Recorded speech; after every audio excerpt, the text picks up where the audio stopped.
Aquí estoy para compartir con ustedes una conversación que considero especial, un espacio donde abordamos temas fundamentales de la vida, la felicidad, el miedo, el fracaso y los sueños. Desde mis inicios como intérprete en Japón, comprendí que no solo traducimos palabras, sino también culturas.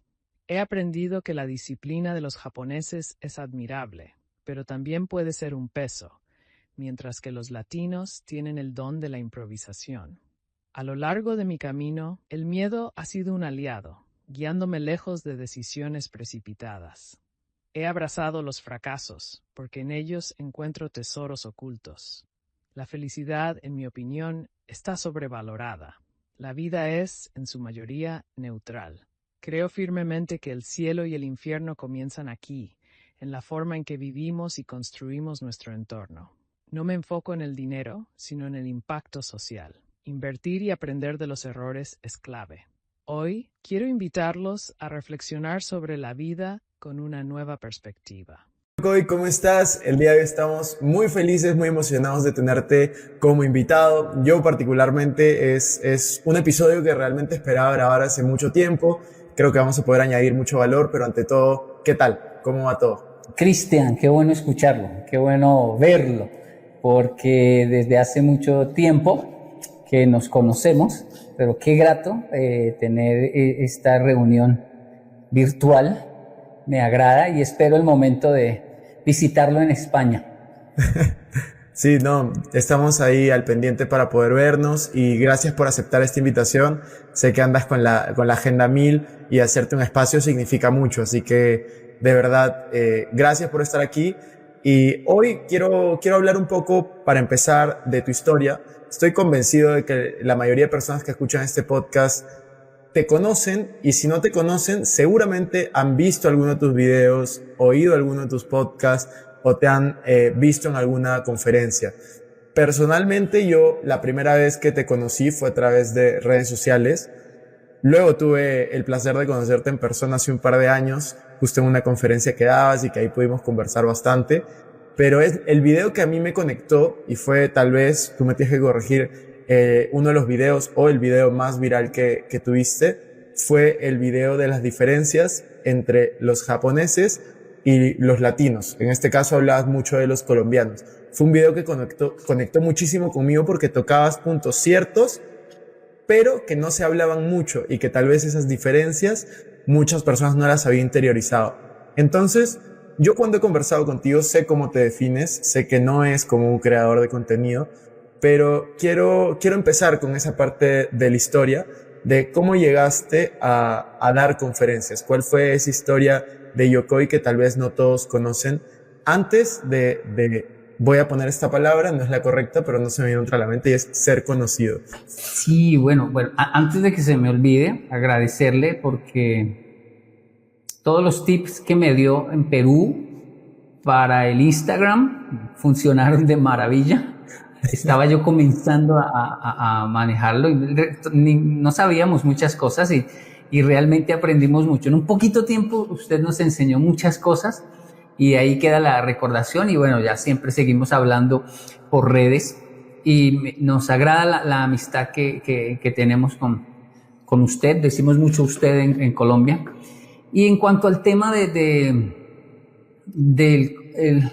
el contenido que hay en redes, el reconocimiento que hay, la cantidad de temáticas, desde las más conocidas como lo es la Mitos y Verdades Japón-Colombia, donde hablamos de las diferencias entre las dos culturas, en realidad son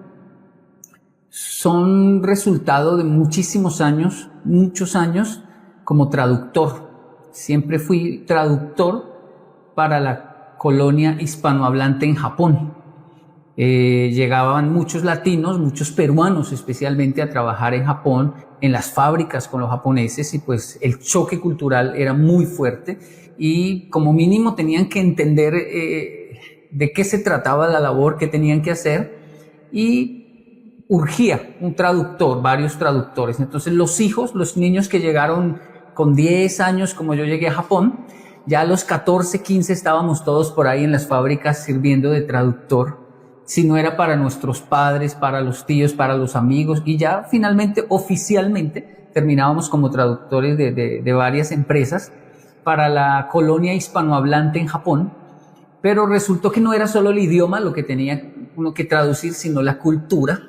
Decirle a los japoneses, no es que se estén burlando de los latinos, es que ellos se ríen como un mecanismo de defensa. Así enfrentan la vida con alegría y no se están burlando de usted, porque esto le molestaba a los japoneses. O sea, le acabo de dar una indicación, lo acabo de darle una bronca, un regaño, y él está riéndose.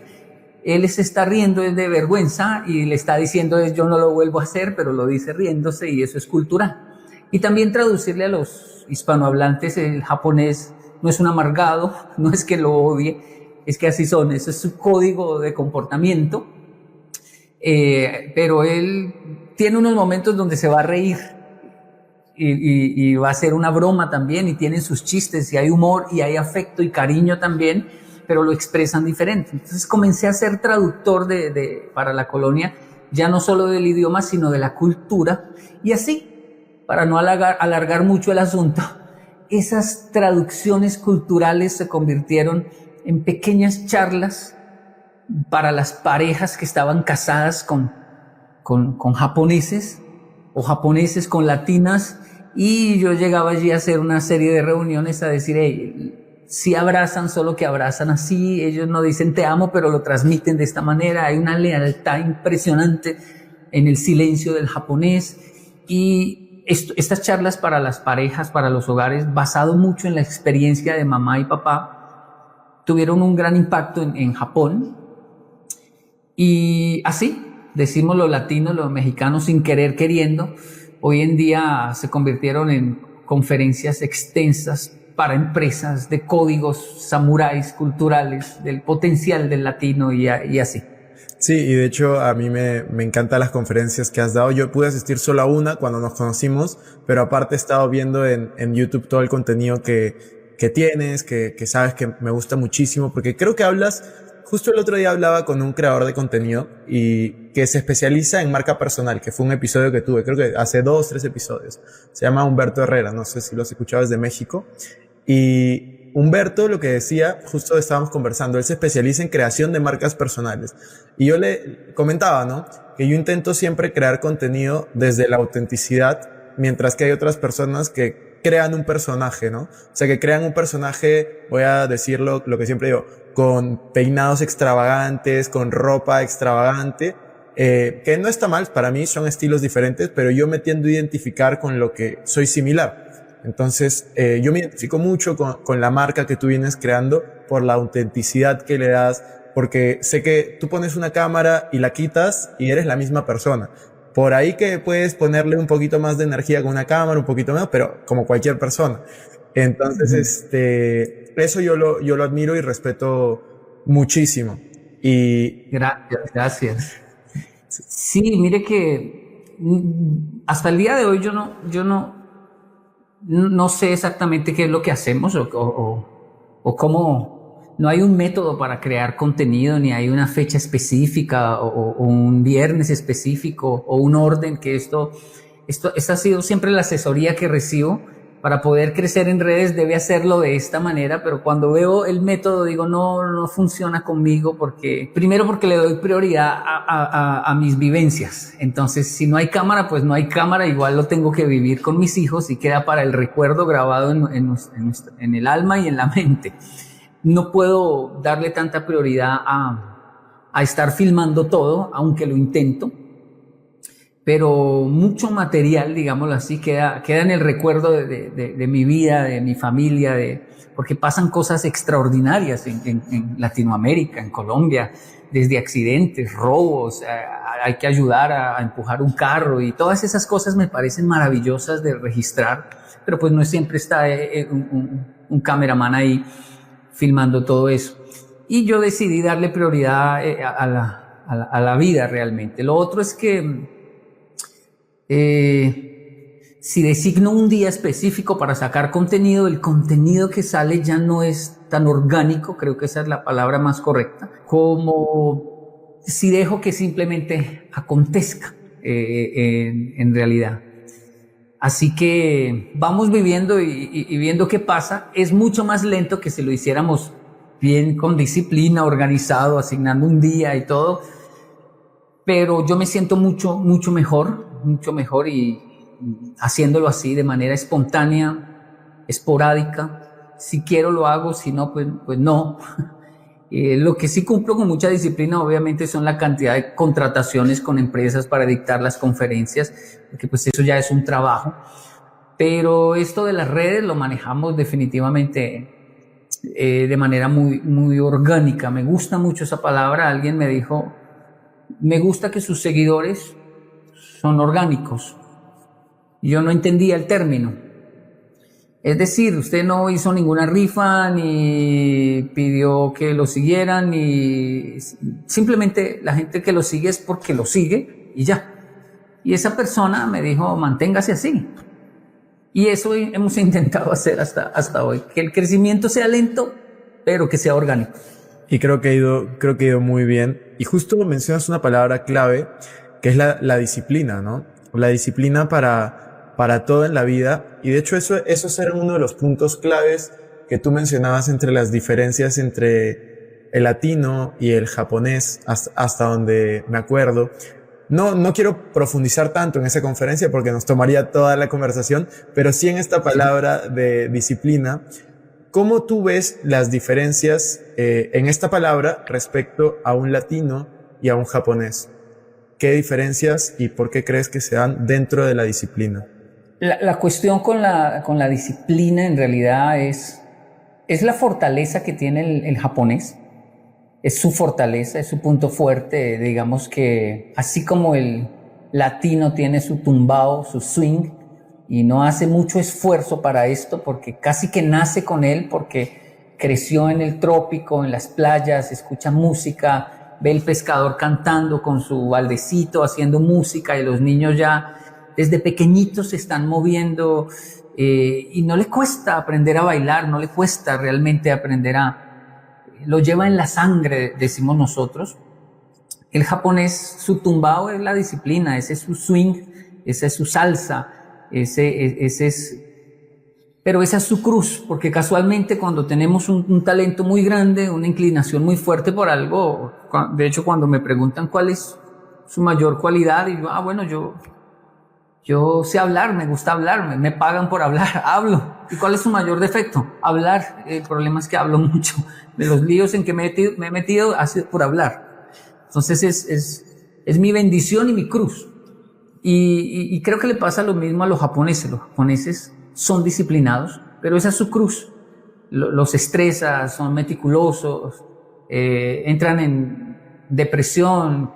Crearon hace menos de un año el Ministerio de la Soledad en Japón. Hay Ministerio de Educación, de Defensa, Ministerio de todos los ministerios que hay. Japón tiene Ministerio de Soledad.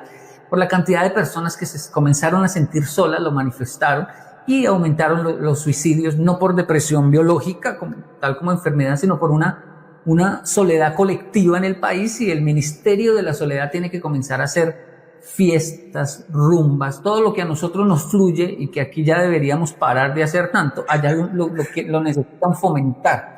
Entonces es la cualidad, la fortaleza del japonés, la disciplina, y nosotros somos muy buenos improvisando, los latinos, buscando una salida. Si no lo sabemos, nos lo inventamos. Hay que buscarle la comba al palo, decía mi abuelo. Y hay una cantidad de frases que hablan de lo recursivo que es el latino y lo ingenioso que tiene que ser al crecer con tanta carencia. Entonces, yo personalmente, para cerrar, porque usted lo ha dicho, es un tema largo, no creo que sea bueno defender alguna postura. Es fomentar, obviamente en Latinoamérica, la disciplina, porque es lo que necesitamos, pero en Japón el folclore, buscar un equilibrio, creo que es la mejor palabra, entre la disciplina y el folclore y la informalidad, la pasión del latino. Finalmente nosotros adquirimos ese eslogan, pasión y disciplina. Pasión tomado del latino y disciplina tomado del japonés. Buenísimo. Y sabes que justo yo me acuerdo que cuando comimos después de la conferencia que diste hace 2 años, me contaste algunas características de japoneses y yo dentro de mi mente me quedé pensando bastante en algunas de ellas, o sea, en cosas anecdóticas que me contaste.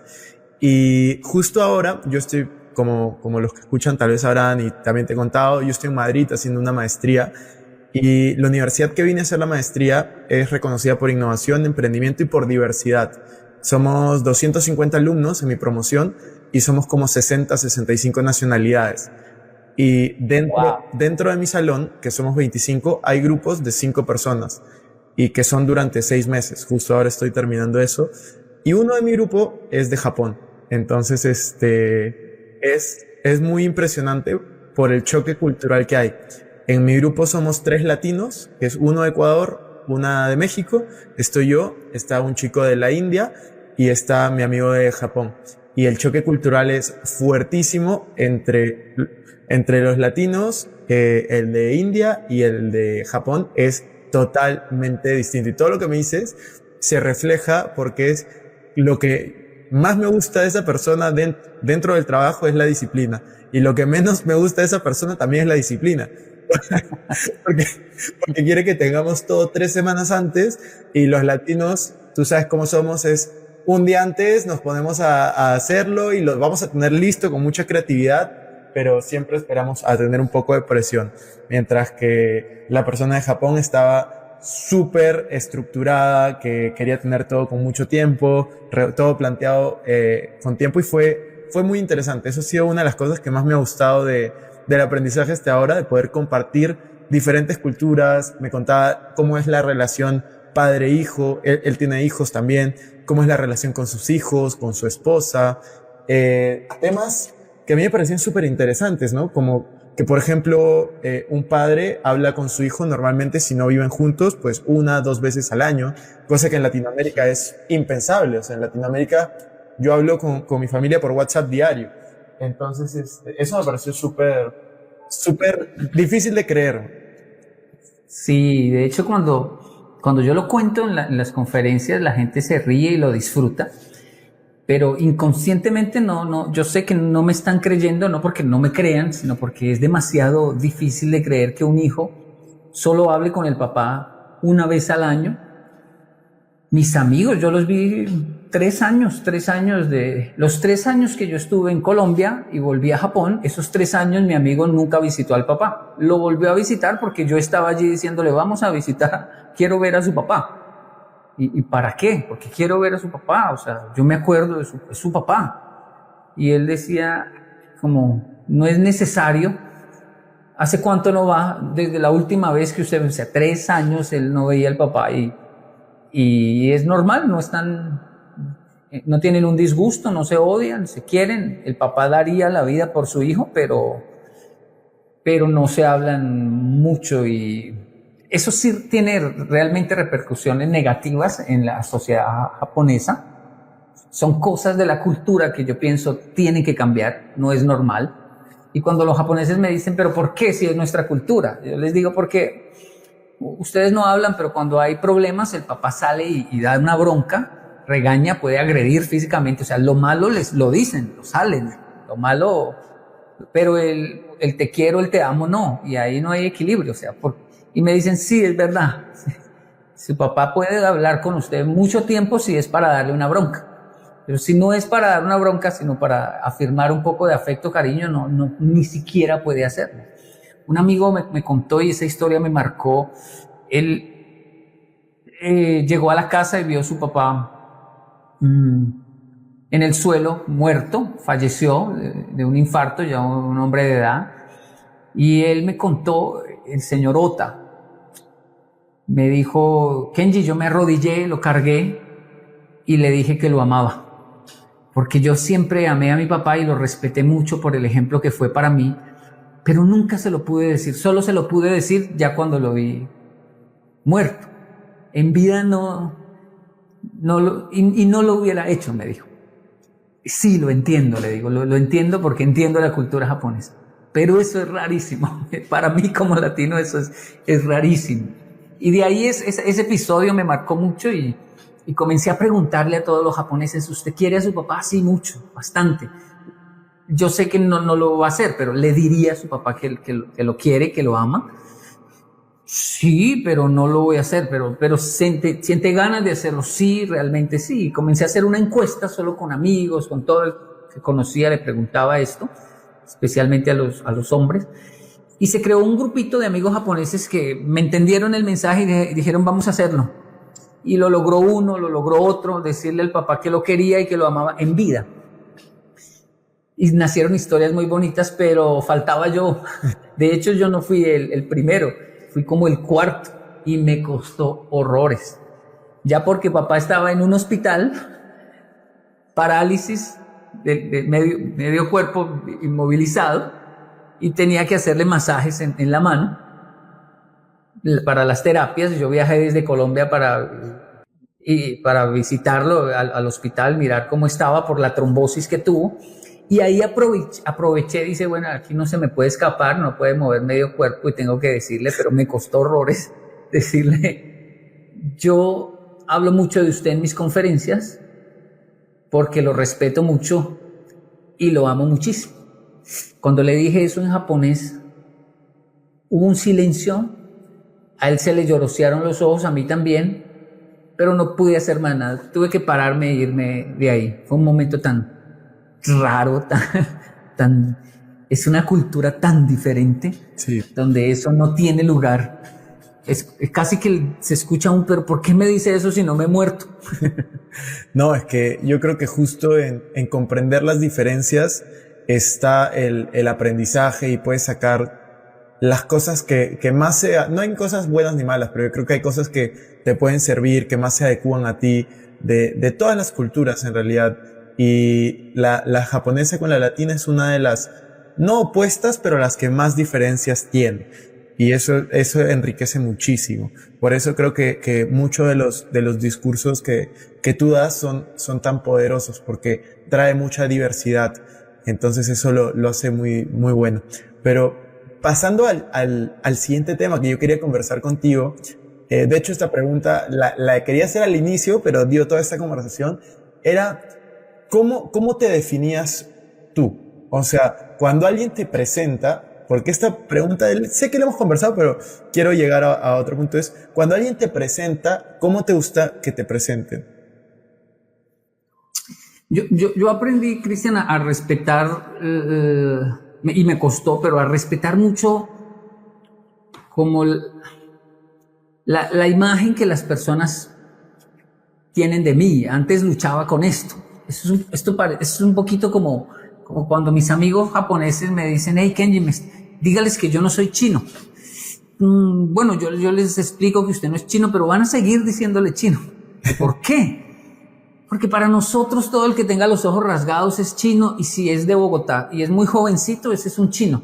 O sea, muy joven le decimos chino, y en algunos países si tiene el cabello crespo es chino, y nosotros usamos la palabra chino para todo, y usted va a ser el chinito, y al japonés le molesta, pero después entiende que no es nada personal y que hay un sentido, de hecho, hasta afectivo con eso, y que no debe tomárselo muy en serio. Entonces a mí igual me afectó mucho cuando comienzan a decir es un motivador. Digo, no, yo no soy motivador, no consumo motivación, no me gusta la motivación, es un positivista, es menos. Respeto y no tengo nada en contra, pero no lo consumo, es decir, ese tipo de música no me gusta, por ejemplo, pero hago un libro y inevitablemente está en la sección de motivación. La gente me escribe y dice, es que a mí usted me motiva. Y me lo dice con una sinceridad que aprendí a respetar. Miércoles, soy el motivador de esa persona y ¿qué le puedo hacer? Soy la guía espiritual de otra persona y ¿qué le puedo hacer? Pero realmente me agrada la pregunta, porque ¿y usted quién es? ¿Qué se considera? ¿Cómo se presenta? Yo soy un trabajador social empírico, precario. Tuve unos maestros increíbles, maestros que marcaron mi vida, mentores. La mayoría ya fallecieron, y y no les llego ni a los tobillos a ellos, porque el trabajo social se hace en silencio, donde no hay cámaras, donde no hay multitudes, es entrar en la localidad, en la zona y analizar, es aprender de los lugares más vulnerables, de la pobreza, es entender la violencia, es entender y sentir empatía por las personas más complejas de la sociedad, el por qué lo hacen, entender el entorno. Es mi mundo, es lo que me fascina, es lo que me gusta cuando veo desde un traficante a un loco, un ladrón, un yihadista. Quiero saber cómo creció, qué pasó, qué siente, qué come. Solo saber qué come me interesa. Ir a México, visitar la iglesia del señor Malverde y analizar allí por qué van las bandas y piden rezos por sus containers, y me meto a los lugares más locos, más absurdos, más peligrosos, porque siento que estoy adicto a entender el ser humano en ese tipo de entornos, y veo una belleza increíble. Cuando lo hago, veo una gran belleza. Me estorba por eso el personaje de Yokoi Kenji, porque si lo reconocen ya no puedo hacer mi análisis. Tengo que esconderme, camuflarme. Ya hay lugares donde no puedo ir, pero estuve años analizando y lo disfruté muchísimo. Me fascina el trabajo social, y dentro de la rama de lo que es el trabajo social, la psicología social me parece fantástica, que es un poco como lo que hace en la astronomía, analizar las estrellas, pero la vida de las personas como pequeñas estrellas que un día van a morir, pero queda un poco de luz en un legado en la siguiente generación. Es algo muy similar realmente a estudiar los astros, pero estudiar las personas y su entorno, ¿no? Eso me parece muy interesante, porque yo me acuerdo de esa palabra de trabajador social. La primera vez que la escuché fue por ti, y de hecho tal vez personas que nos están escuchando tienen esta duda que yo me la planteé en ese momento, y es: ¿qué es ser un trabajador social? Sí, bueno, es una persona que de alguna manera siente una pasión enorme por la humanidad, realmente, y la humanidad en su totalidad, es decir, con sus glorias y sus tristezas. Una pasión enorme por el comportamiento humano en sociedad, en grupo. ¿Por qué los japoneses son así? ¿Qué flagelos tienen? ¿Y qué soluciones pueden brindar estas mismas personas para estos flagelos? ¿Por qué el japonés se suicida? ¿Por qué en Latinoamérica hay tanto homicidio? ¿Por qué matamos tan fácilmente? ¿Y por qué el japonés se suicida tan fácilmente? El trabajador social corre riesgos muy altos es como el músico. Le gusta la música, pero si lo convierte en un trabajo y ahora toca para ganar, puede que lo más preciado que hace, que es cantar, se convierta ahora en una labor, y dice: no era exactamente esto lo que quería. Quería vivir de la música, pero ahora se convirtió en un trabajo y ya no la aprecio tanto. Esto le puede pasar a un trabajador social. También es vulnerable frente a tantas crisis que hay en el mundo, tanta tristeza, tanto dolor, tanto abandono de Estado. Entonces es vulnerable a aferrarse a alguna corriente política buscando solución, pero son procesos que finalmente debe pasar. Y otro riesgo muy grande es que pues no hay dinero en el mundo que alcance para tanta necesidad. Entonces el trabajador social puede, lejos de lograr un cambio en la sociedad lo cambia, se sumerge y se pierde en medio de tanta necesidad, y puede amargarse el alma diciendo: me entregué por la gente y ahora nadie me reconoce nada. Entonces son peligros de los cuales se enfrenta un trabajador social. Esto es un poco de lo que es un trabajador social. No, me parece súper interesante, y me gusta cómo lo definiste. Y hablaste de que pueden haber muchos peligros, de que pueden suceder muchas cosas, y eso me trae a la siguiente pregunta: ¿qué es el miedo para ti? Te voy a hacer un par de preguntas así de un poco profundas. Claro. Pero ¿qué es el miedo para ti?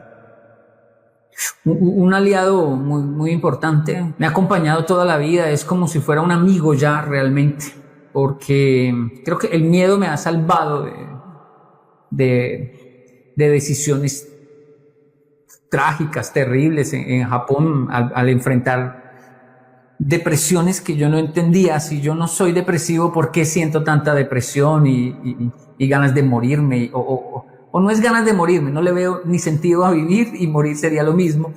Que el miedo me ayudó, y en Colombia el miedo es un aliado fantástico, porque pues fueron 15 años viviendo en localidades que son consideradas asentamientos, favelas, lugares realmente peligrosos, complejos para muchos, y nosotros, gracias al miedo con el que uno crece, está siempre muy atento, muy alerta, muy despierto, nos ha librado muchísimo. Y en cuanto a la profesión, es ese miedo constante a hablar en público, que uno siente todo el tiempo. Así cuando ya tengo el micrófono en la mano, pareciera que no está el miedo, sé que realmente ni yo lo siento, de ahí todo fluye, pero él fue un compañero hasta el instante antes de hablar en el micrófono, importantísimo, porque me genera ese respeto por el auditorio, de no andar tranquilo, confiado, de hacer una buena lectura, de durar los primeros 5 o 10 minutos sintiendo el aroma del lugar y de las personas y del auditorio, analizando sus edades, los tiempos, el frío, el clima, si están sentados, si las sillas son muy rígidas. Todo eso me da una matiz para que la conferencia, cuando es presencial, fluya como nos gusta que fluya. Y eso también se lo debo en parte, no todo al miedo, pero en parte al miedo. Y justo cuando hablas de miedo, yo creo que uno de los mayores miedos es, por lo menos para mí, que lo he experimentado, es el miedo a fracasar, el miedo a equivocarte, el miedo a hacer algo errado. Entonces mi siguiente pregunta es esa: ¿cómo defines tú el fracaso? ¿Qué papel ha tenido el fracaso en tu vida? ¿Lo ves como algo bueno, como algo malo, como algo necesario? ¿Cómo lo ves tú? Bueno, lo que pasa es que y converso mucho de esto con mi esposa, porque casi que ella me dice, ¿por qué es tan adicto a fracasar? Es decir, ¿por qué le gusta tanto meterse por un lugar donde no sabe si hay salida y tal vez nos toque devolvernos? Ella es de las personas que dice, vámonos por este camino que ya lo conocemos y sabemos que hay salida. Sí, pero acabo de ver otro camino. Puede que por ahí lleguemos más rápido, puede que haya una salida. Lo más seguro es que no lo hay y yo voy a fracasar. Pero me inclino completamente a esa pequeña esperanza de que lo logre, o de que me encuentre algo en el camino. Entonces toda mi vida es enfrentando tantos fracasos, porque sé que en medio de muchos fracasos se encuentra uno tesoros. Así que no lo digo con alarde ni nada de eso, pero yo abrazo los fracasos, los aprecio, me gusta la adrenalina tal vez fueron muchos años en un país tan seguro como Japón, tan tranquilo, donde todo es metódico y se preparan para todo, y esa monotonía yo creo que me dejó un poco traumado, y disfruto mucho vivir en un país donde muchas cosas salen mal y sin embargo hay que continuar y hay que hacer algo. Entonces me gusta. Ahora, reconozco que es más fácil para mí fracasar ahora, porque ya soy una figura pública, ya hay un éxito inevitable que no se detiene, pero al principio igual estaba medio loco y hacía unas cosas como si no tuviera nada que perder, o tal vez eso era. Y una conferencia aquí en la región en que estoy, la señora que iba a dictar la conferencia, la conferenciante no llegó, su vuelo no llegó, y representaba los derechos humanos en una conferencia de más de 1 hora sobre los derechos humanos. Y en la universidad se armó un alboroto y decían que, y si ella ya no llega, ya están todos los maestros, psicólogos, todos ahí sentados, esperando a esta persona, ¿qué hacemos? Y entonces estaba yo por ahí y me dijeron, oiga, ¿usted no que dicta conferencias y usted no tiene una conferencia sobre derechos humanos? Y lo primero que yo digo, sí, claro, porque yo no soy japonés, soy latino. Yo, sí, claro, se le tiene, claro que sí. Y entonces me pusieron más por el miedo que todos sentían de hablar, y yo dije, yo sí, claro, derechos humanos, y la acepté y tuve una hora para prepararme, qué carajo voy a hablar yo de derechos humanos, pero la conferencia fue un éxito, la filmaron y yo terminé dictando la misma charla por muchos lugares. Después me enteré bien de qué se trataban los derechos humanos, pero, y esto fue hace mucho tiempo, no era yo conocido, estaba solo mendigando hablar en las aulas, pero esa fue una conferencia en la cual acepté a costa de mucho fracaso, pudo haber sido un fracaso. De hecho, sí se generó una polémica, porque decían, fantástica la conferencia del japonés, lo que dijo el muchacho, todo muy bien, pero ¿eso qué tiene que ver con derechos humanos? Y mitad del auditorio decía, eso sí que tiene que ver con derechos. Si ustedes no se dan cuenta lo importante que tiene que ver, cómo todo eso conecta, entonces no entendieron nada y se creó yo me fui y ellos se quedaron ahí en el debate, pero me fui contento porque se armó una agenda. Es decir, mi vida sin fracasos, no. También me acostumbré, Cristian, porque de niño no era muy llamativo mi rostro, realmente era como un chino para muchos intentos de noviazgo fracasados, demasiados. Entonces, cuando uno se acostumbra tanto, maneja muy bien el fracaso. Yo creo que, como tú lo dices, siempre es importante estar abierto al fracaso, estar dispuesto a decir que sí y luego averiguar cómo hacerlo, así sean las mejores oportunidades en la vida, sin saber qué hacer, pero hacerlo igual y luego ir aprendiendo, ¿no? Porque lo importante es, claro, lo haces una vez, pero luego aprender sobre eso y a ir mejorando. Y yo de verdad que cuando converso contigo siempre, como te decía, ¿no? Noto esa originalidad, esa transparencia. Noto que eres una persona muy tranquila también, y eso te genera cierta paz, ¿no? O sea, tranquila en el sentido de coherencia, cuando hablas se nota que transmites lo que realmente piensas. Y eso me lleva a preguntarte si es que tú te consideras una persona feliz, y si es que, independientemente de la respuesta, ¿cómo tú defines esa palabra? ¿Qué significa para ti ser o no ser feliz? Sí, bueno, la verdad es que yo esto de la felicidad se lo agradezco mucho al hecho de haber crecido parte de mi infancia en los barrios populares de Latinoamérica, porque en un barrio así aprendemos a ser felices de la manera más económica. Un balón que podía ser un balón de trapo o una pelota ahí de plástico, un montón de cinta amarrada, nos hacía supremamente felices a 7, 8, 9 niños dándole patadas a una bola que salía a volar para cualquier lugar, y jugar con un tarro metálico, jugar tantos juegos que se generan en la calle con piedras, con las escondidas, tocar el timbre del vecino y salir corriendo, cosas tan económicas, tan económicas. Luego llegar a un país como Japón, el país de Nintendo, de Sony, del PlayStation, de todo eso, y ver la depresión, la soledad, el suicidio, y compararlo con la alegría de los niños. Los mejores parques de diversiones son buenos, pero por alguna razón jugar no sé, la mamá estaba trapeando y de repente le cayó agua a alguien y ese fue y cobró venganza echándole agua, y de repente todos en la familia latina comenzaron a echarse agua, y porque les dio un momento de locura, pero fue el momento maravilloso. Jugamos con agua y ahora todos están limpiando la casa porque la mojaron. Hay que sacar los muebles al sol porque los mojaron, pero le dieron la libertad a ser felices con agua o con bombas de agua. Todo tan económico, así que hasta el día de hoy realmente yo me considero que las cosas que me hacen feliz son muy económicas realmente, por eso lo agradezco, creo que a los barrios. Y también, bueno, el concepto de la felicidad creo que está sobrevalorado, se habla demasiado de la felicidad, pero pues la felicidad no sería felicidad sin la tristeza.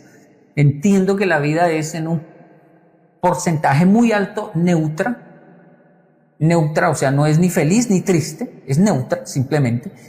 Digamos que un 60-70% completamente neutra, no pasa nada en la vida. Si uno no hace nada, no pasa nada. Luego llega un porcentaje de tristeza y eso lo convierte como en un 80-90% de la vida, neutra y triste. De ahí la frase, la vida es una mierda. Pero hay un porcentaje de felicidad pequeño, y dentro de esa felicidad hay un momento de éxtasis, ya que uno queda en el suelo con dolor de estómago, riéndose y diciendo jamás había vivido algo tan maravilloso. Entonces, creo que la vida tiene esos porcentajes y que si fuera al contrario sería caótico. Una persona que viva en éxtasis, el 90% termina en un hospital o entra en una adicción al éxtasis de cualquiera que sea, pero su cuerpo no lo va a soportar. Lo normal es que la vida sea neutra, triste, y a veces llega la felicidad y brilla. Creo que de eso se trata, de ese equilibrio, y buscar hacer lo contrario, extender demasiado la alegría, convierte a las personas en consumidores de una falsa felicidad, monstruos adictos a eso, y ya no sienten nada. Están adictos, ya necesitan una dosis cada vez más alta, y ahí recurren sea a una droga, sea a cualquier cosa que les haga sentir, pero finalmente entra un desequilibrio mental, afecta su salud. Me parece súper interesante lo que dices. No había escuchado esa perspectiva y creo que se aprende mucho de esas diferencias tal vez de definiciones, ¿no? que podamos tener. Y para mí la felicidad, por ejemplo, se basa mucho en disfrutar lo que haces en tu día a día, en el progreso. Yo baso mucho, yo relaciono mucho, para mí, esta es una definición personal, la felicidad con libertad. Porque yo creo que puedes ser feliz sin tener libertad física. Como el libro de El hombre de búsqueda del sentido, de Viktor Frankl, que es uno de mis libros favoritos. Pero yo creo que se asocia mucho dentro de mi mente la libertad a la felicidad, ya sea libertad de pensamiento o libertad física, libertad de poder escoger alguna de las cosas que vas a hacer, el pensamiento que vas a tener. Y luego, para mí, otra palabra que es fuerte dentro de las definiciones que tengo es el éxito, que yo siempre lo defino como ir progresando. No necesariamente progresar económicamente, pero me refiero a cada día ser un poquito mejor. Esa filosofía Kaizen de mejora continua, la intento aplicar muchísimo y creo que ahí van de la mano algunos de los conceptos, ¿no? Algo que yo me estaba preguntando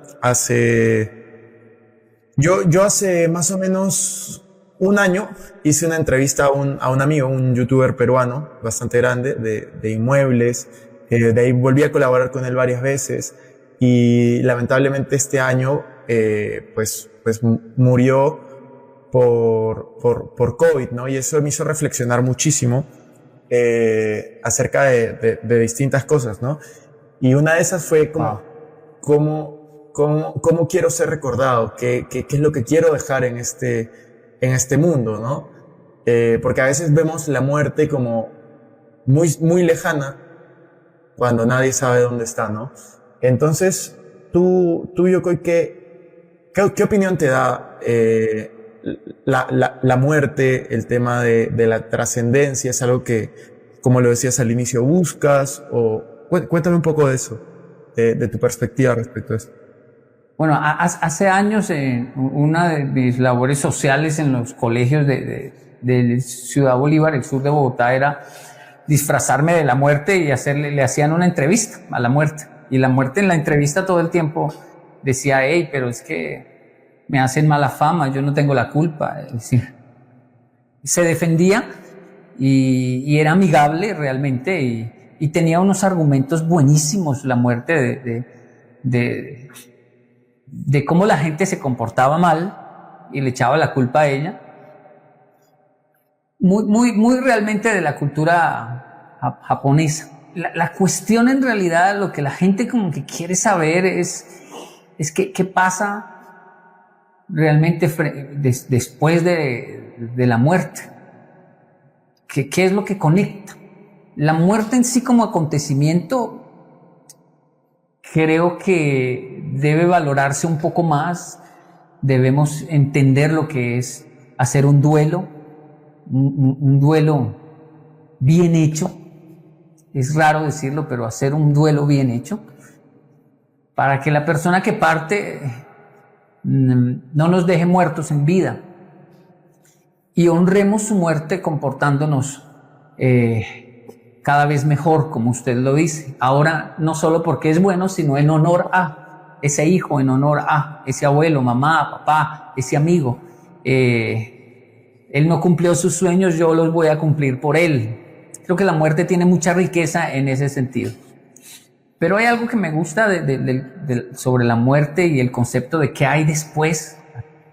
Y es de los japoneses, donde un samurái va a la montaña, habla con un sabio y le pregunta sobre eso.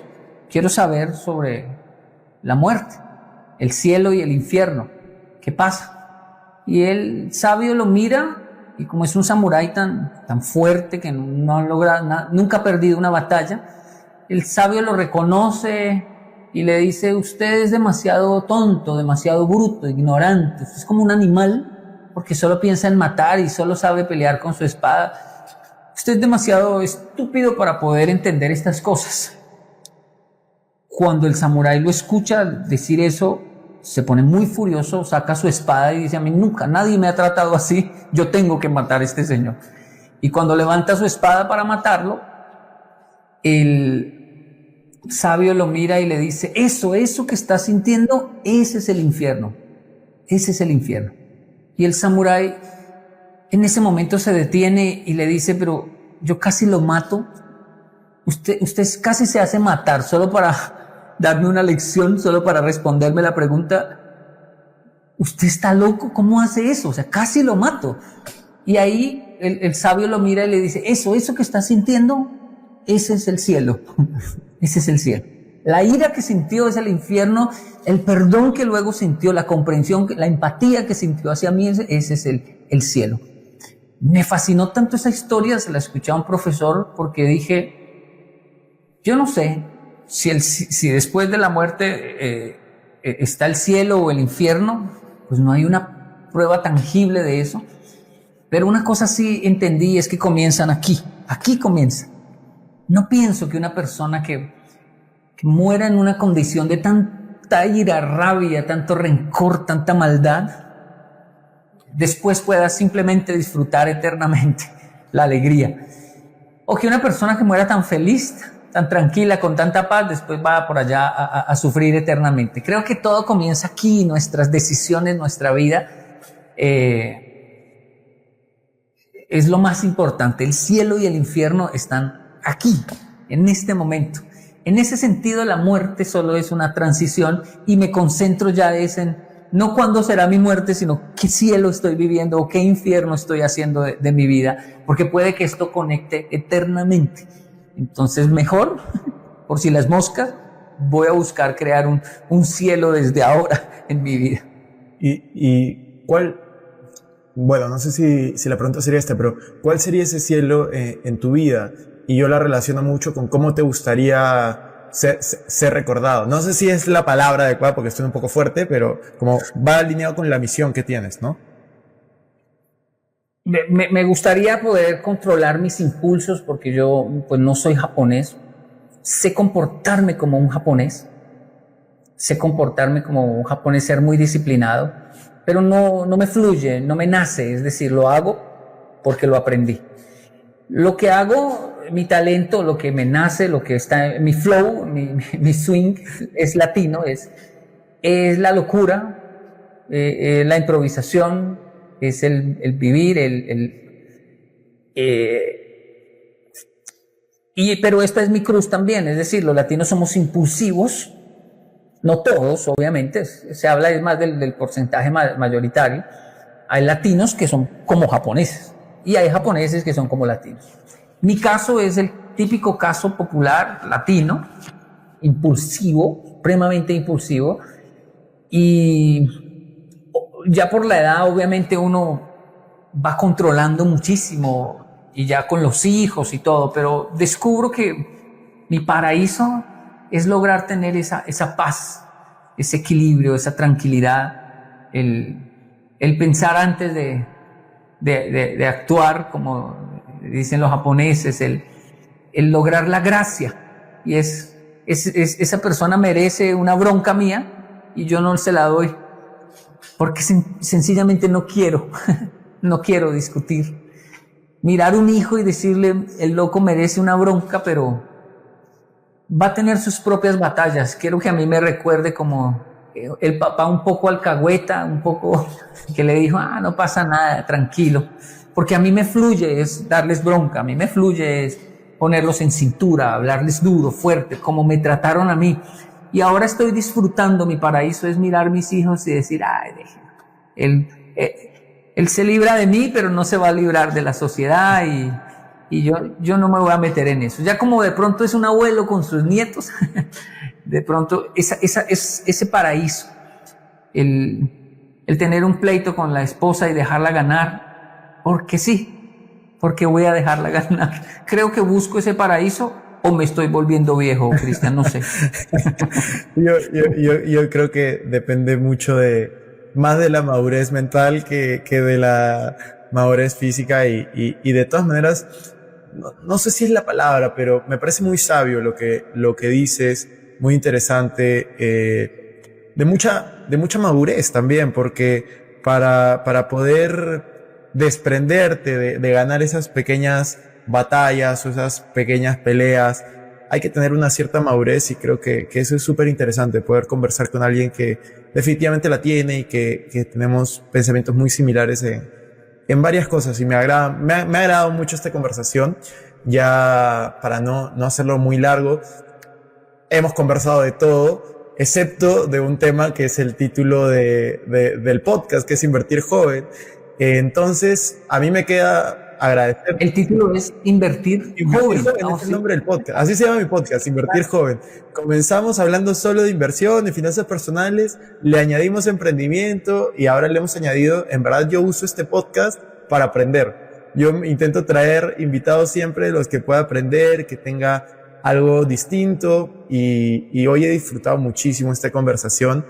Ya no hablamos solo de inversión, en finanzas personales, emprendimiento, como nos hemos dado cuenta, sino de temas en general. Yo lo uso como esos espacios para consultar a personas sobre dudas que yo tengo, sobre cosas que quiero aprender, sobre crecimiento y compartirlo con los demás, que creo que todos aprendemos juntos. Entonces, esa es mi filosofía. No, pero el título es realmente importante. Yo siempre me pregunto, ¿por qué tanto miedo a la hora de invertir en la juventud? Siempre que hablo con jóvenes digo, yo noto como miedo. ¿Y qué es lo que pasa?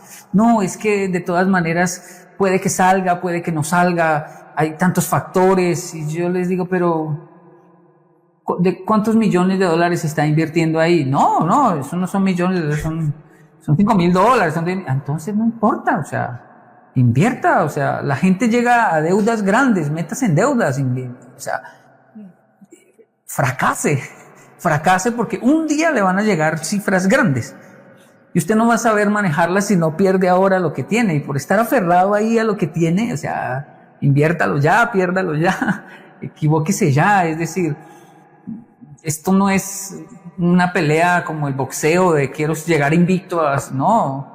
Esa gente que está invicta es oficialmente, pero ellos en el colegio les dieron en la ETA, perdieron con el primo, perdieron con el hermano, o sea, hay que darse contra la sociedad y pensar en grande es también entender que se fracasa en grande y que pues no estamos hablando de millones de dólares, es decir, hay una gran oportunidad para aprender. Y hay demasiado miedo en el tema de arriesgarse, de invertir. Es difícil entenderlo, pero la riqueza más grande son los errores, porque ellos son los que nos dan autoridad para cuidar lo que viene después. Así que sí creo que es bastante importante la palabra joven, es decir, hágalo ahora que tiene fuerzas. No es lo mismo recibir un golpe en el rostro a los 60, a los 70, que recibirlo a los 18, a los 20. Hágalo ahora. Métase en el pleito, en el lío ahora. Y también entienda que hay muchas posibilidades de que las cosas salgan bien. Si las cosas salen mal, aprende. Si las cosas salen bien, ahí viene ahora lo más peligroso para mí. No se confíe. Mire qué probabilidad de suerte tuvo. Cuide lo que tiene, pero no crea que ya aprendió a hacer algo, porque todo es muy relativo, así que no se confíe nunca. Haga de cuenta que no tiene. De todas maneras, yo estoy muy de acuerdo con lo que dices y yo opino que todos los que lo escuchan deberían de hacerte caso, darse una oportunidad de fracasar, darse una oportunidad de superar su miedo y sobre todo darse una oportunidad de también, ¿por qué no?, tener éxito, o sea, que le vaya bien. Y ya cerrando, Yokoi, yo te quería preguntar la pregunta que le he hecho absolutamente a todos mis invitados, la pregunta de rigor de este podcast, y la pregunta es: ¿cómo inviertes y administras tu dinero? ¿En qué invierte su dinero Yokoi Kenji? Menos mal, gracias a Dios yo no hago eso. Eso lo hace todo mi esposa. Menos mal. Mucha gente ni me cree, pero mis amigos, mi equipo de trabajo saben que es verdad. Cuando comenzamos a tener muchísimo éxito económico, yo me negaba a saber cuánto tenía. No quería. No, por favor, no me cuente. No me interesa y me afecta. Así que solo usted sepa. Ella sabe, mi esposa sabe, el equipo de trabajo, el contador, el tesorero, todo un equipo, todo muy organizado para dictar una conferencia. Hay pólizas, hay una contratación, hay una más cantidad de cosas y hay cifras muy altas, o sea, altas, que uno dice, miércoles, ¿en serio todo eso pueden pagar por una conferencia? Pues no quiero ni saber y hasta el día de hoy me manejo así, no sé, la verdad no sé y no me interesa porque me desconcentra de lo que hago, que es social, me desconcentra. Igual pienso que lo que hago, no hay dinero en el mundo que puedan pagarme, no les alcanza, a nadie le alcanza, porque son mis heridas y son mis vivencias y me costaron demasiado, porque estuve al borde del suicidio, en depresiones horrorosas y porque, bueno, no hay, los que me enseñaron tampoco puedo colocarle una cifra a sus enseñanzas, entonces, y al mismo tiempo tampoco se lo puedo negar a nadie, es decir, es un placer poder ofrecerlo. Así que pero mi esposa, ella sabe de todo el tema. Una vez le dicté una conferencia a Colgate y el vuelo nos dejó al tesorero de Colgate, Palmolive, y a mí, unas horas en el aeropuerto. Entonces, en nombre de mi esposa le dije al señor, usted que es tesorero de esa empresa tan grande, y era un latino, un hispano, cubano el hombre, le dije, estamos comenzando a capitalizar, ¿qué podemos hacer? Y él me dijo, las tres cosas más importantes, Yokoi, es, primero la finca raíz, eso no tiene pérdida, es decir, invierta en finca raíz, en lugares buenos o lugares que van a ser buenos, estudie, los analice, invierta en finca raíz. Yo dije, bueno, ya lo estamos haciendo. Segundo, su moneda no la guarde en solo un país, aproveche que usted es japonés, es latino, entonces guarde en dólares, guarde en yenes, mire el dólar canadiense y mire las coronas, el euro. Tenemos familia en Noruega y bueno, uno dice, guarde su dinero en monedas distintas. Yo, wow, interesante, voy a hacer eso. Y luego, acciones, inviertan acciones. Colgate es bueno, me dijo. Yo tengo ahí mis acciones, me dijo. La gente, esos productos son buenos. Y se me quedaron esas tres cosas y hasta el día de hoy eso hemos hecho. Es increíble, bueno, yo no, mi esposa es increíble. Aquí entre nos, todo lo que ha logrado, todo lo que tiene, Yo vivo de manera muy austera con ella en un lugar muy japonés, muy pequeñito todo eso, pero wow, yo me impresiono siempre. La única cifra que sé es que yo la miro y le digo, ¿me puedo retirar? Y me dice, se puede retirar. Se puede retirar y pagarle la universidad a sus hijos 2, 3 veces si quiere. Y yo, wow, ya. Y yo no quiero un Lamborghini ni vivir en una mansión, entonces se puede retirar. Más como a usted le gusta vivir cortando madera, trabajando ya se puede. Y para dónde va el mundo, que es como ese gerente de una gran empresa juvenil y él es un joven, pero su transporte es la bicicleta y ese es su orgullo, y más que sea ecológica y que yo no sé, hacia dónde va el mundo, que es el minimalismo, y esto la pandemia nos lo dejó cada vez más claro. ¿Para qué tanta ropa tenemos? ¿Para qué tantos zapatos? ¿Para qué tanto? Creo que vamos bien. Yo no pensé tener tanto, ni necesito tanto. Tengo un muy buen carro, pero lo tengo desde el 2014, el bendito carro. Y es muy buen carro, es carro japonés, una Toyota y todo, pero no logro cambiarlo, no logro. Puedo, pero no logro.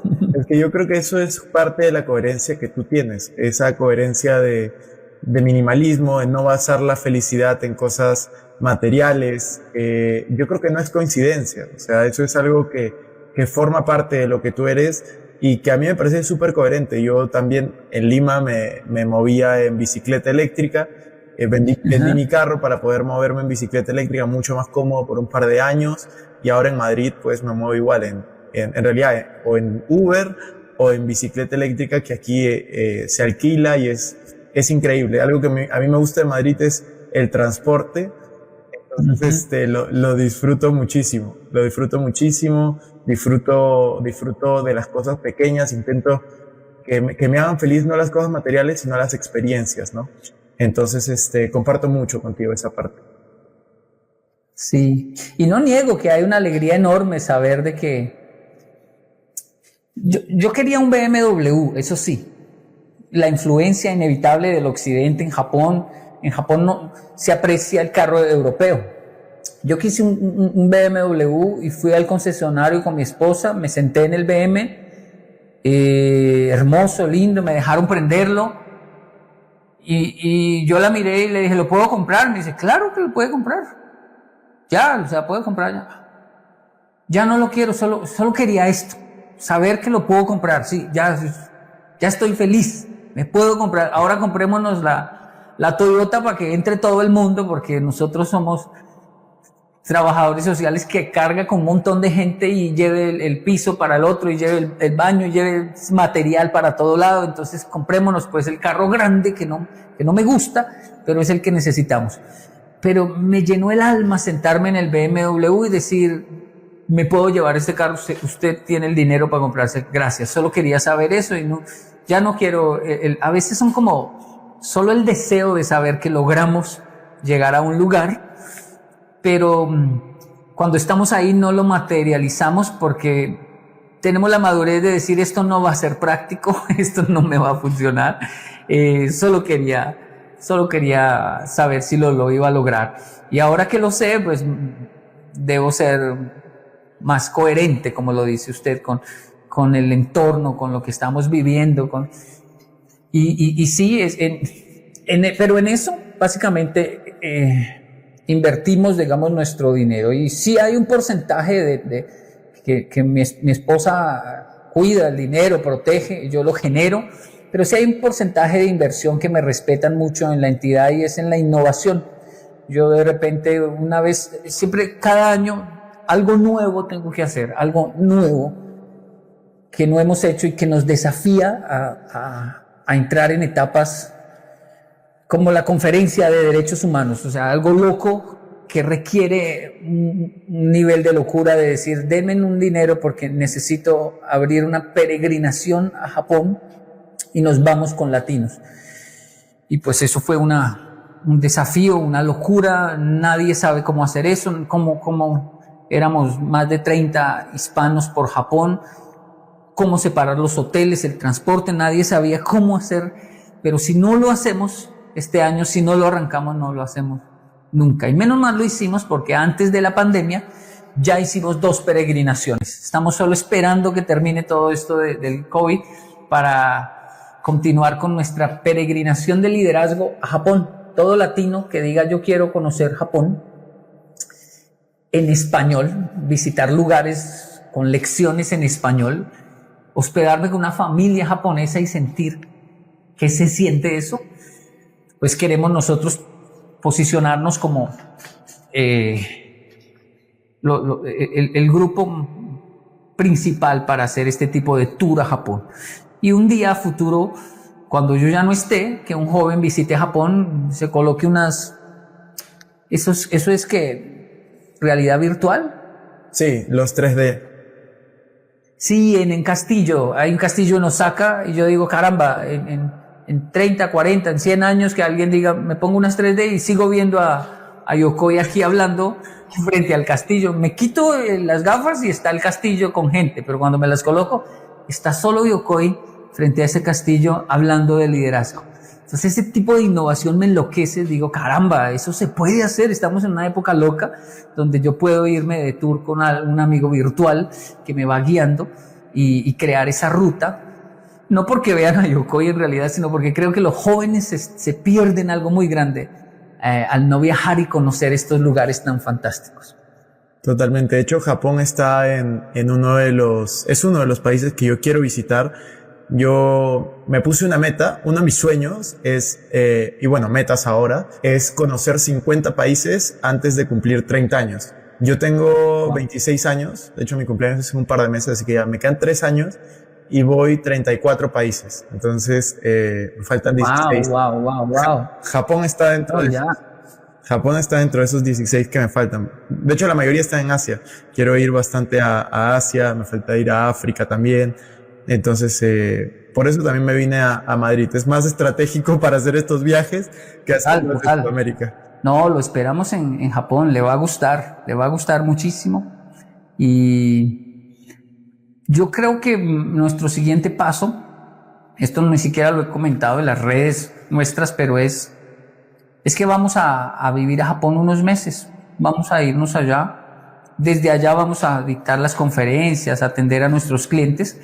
Pero me llamó mucho la atención que crearan el Ministerio de la Soledad y que cada vez hay más abuelitos que no tienen con quién hablar, y yo sospecho que tienen mucho que darle a nuestros jóvenes, una sabiduría enorme, y por eso quiero ir a estar unos meses allí en Japón, tal vez un año con mis hijos y mi equipo de trabajo, analizando la tercera edad, los abuelitos, y sirviendo como traductor para las redes sociales, para las preguntas de los jóvenes. Pues sería, por ejemplo, fantástico invertir joven, pero con algún abuelito que yo le diga, Cristian, tiene que escuchar este abuelito, yo le sirvo de traductor, y que le hagamos unas preguntas.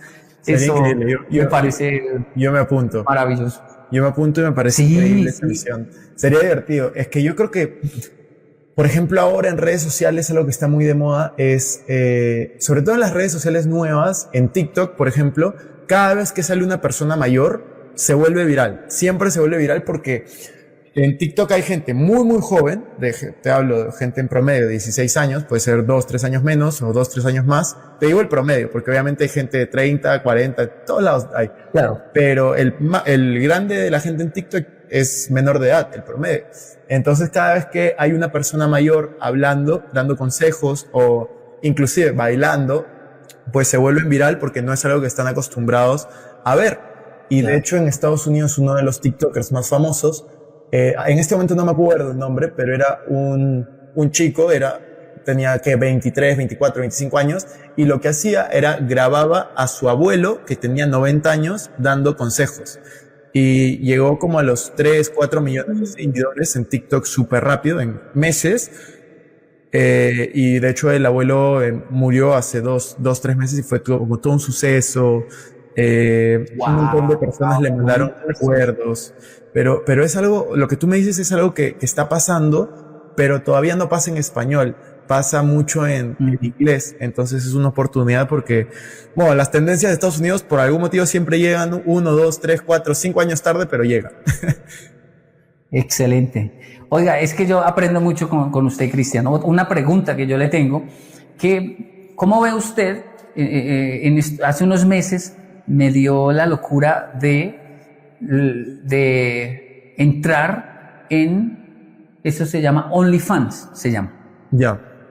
Veo, es una tendencia a desnudarse ahí, aunque en realidad cuando entro a ver el OnlyFans no es exactamente para eso, es una red muy, muy común, pero se creó como una tendencia, no sé si mundial o solo latina, donde las personas como que ese es el lugar para desnudarnos un poco, mostrar un poco más de piel, digámoslo así. Y hay algunas temáticas que nunca quiero tocar en público, en mis redes, porque las respeto muchísimo. Respeto, por ejemplo, mucho mi fe, el tipo de fe que yo tengo, que profeso, la respeto mucho. Y tengo mucho que hablar sobre los principios de fe que adquirí en Japón, que es una mezcla muy interesante de las religiones orientales que terminaron en corrientes como el cristianismo y todo eso. Pero yo dije, ahí yo podría desnudar mi fe porque es privado. Pero preguntémosle a los que saben sobre esas redes sociales como OnlyFans. ¿Qué tan llamativo, qué tan bueno o contraproducente puede ser Yokoi Kenji desnudando un área de su vida en OnlyFans? De hecho, me parece súper interesante lo que me preguntas.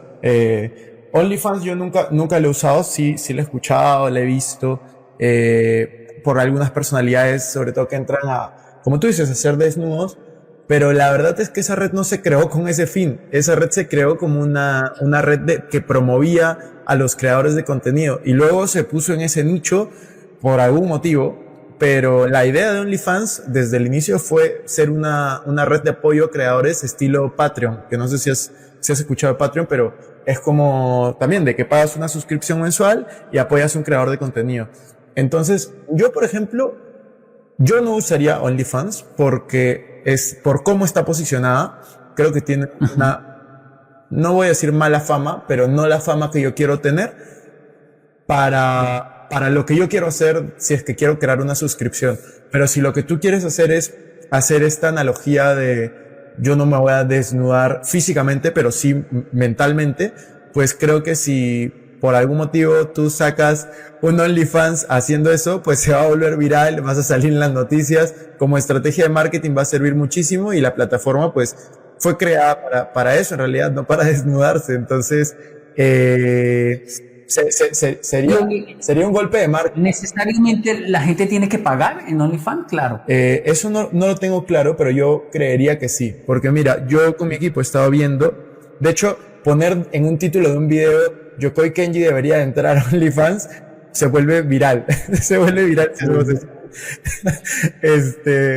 Pero de hecho yo cuando evalúo las membresías, estas páginas de membresía, yo ni siquiera evalúo OnlyFans, pero podría ser una.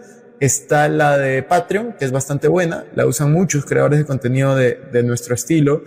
Después hay otra, la de YouTube. YouTube tiene una página de membresías bastante potente también, pero para mí le faltan algunas herramientas. Y de ahí hay otras plataformas estilo Hotmart o Teachable, donde en vez de solo poner cursos, puedes poner también membresías de pago, pago recurrente, ¿no? Desde $1 son, creo, el mínimo.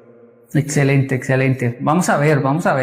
De todas maneras tenemos que siempre desafiarnos a hacer cosas locas, diferentes, y pues sin ningún miedo a fracasar, porque también de eso se trata.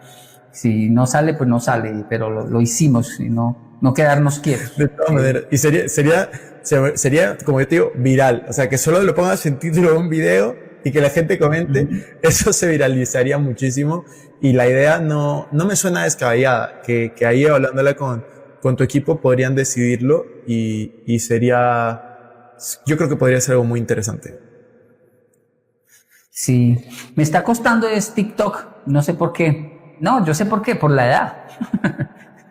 Es que para joven. TikTok es complejo. Es diferente. A mí también me costó bastante y eso que yo, o sea, más o menos debería ser nativo en TikTok, me costó bastante. Le pedí a mi equipo que ellos me ayuden porque yo no podía. y ahora lo que estoy haciendo es simplemente replicando contenido y creando algo de contenido original ahí, pero ya no tanto como antes.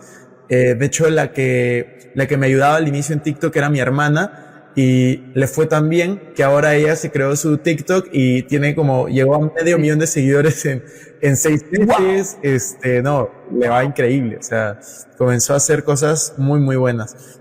Y, Pero inició ayudándole, en realidad. empezó conmigo, claro. Yo la contraté para que me maneje mi TikTok, y luego me dijo, oye, como que debería crearme TikTok, que no sé qué. Yo le dije, claro, hazlo, ¿por qué no? Y creció de una manera impresionante, o sea, impresionante, y es divertido verla. Nada, Cristian, esto se alargó muchísimo, Sí. pero realmente muy buena la charla con usted. Como siempre, lo disfruto. El tiempo se hace corto porque es muy bueno, muy excelente cada pregunta, y especialmente lo que cuando hay un conocimiento del personaje, las entrevistas son buenas. Cuando hay ese aprecio, es cuando porque sí sufro con muchas entrevistas donde tengo que cuidar una postura de lo que el ideal que tienen las personas. Pero realmente Cristian nos sigue, nos conoce, y eso se refleja en cada pregunta. Muchas gracias. No, muchas gracias a ti por el tiempo. Estamos para ayudar. Admiro muchísimo el trabajo que eres, la persona que eres. A seguir, que estoy seguro que se vienen muy buenas cosas, y estamos para ayudarte en lo que necesites. Así que te mando un abrazo de lejos y espero que pronto nos veamos en persona. Gracias a todos los seguidores de Cristian, de Invertir Joven. Es un gran saludo.